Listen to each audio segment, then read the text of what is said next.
வணக்கம்.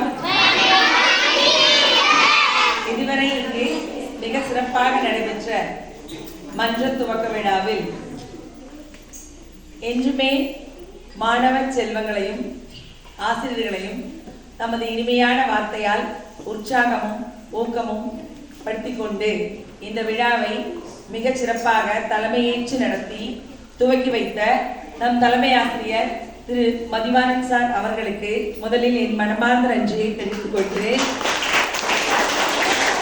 இந்த நிகழ்ச்சியில் வரவேற்புரை வழங்கிய திரு கந்தசாமி சார் அவர்களுக்கும் வாழ்த்துறை வழங்கிய ஆசிரியர்களுக்கும் மிக சிறப்பாக தங்களுடைய தனித்திறமைகளை வெளிப்படுத்தி இந்த விழாவிற்கு உயிரோட்டம் அளித்த மாணவ செல்வங்களுக்கும் அவர்களை வழிநடத்திய ஆசிரியர்களுக்கும் எனது மனமார்ந்த நன்றியை தெரிவித்துக் கொள்கிறேன். நன்றி, வணக்கம்.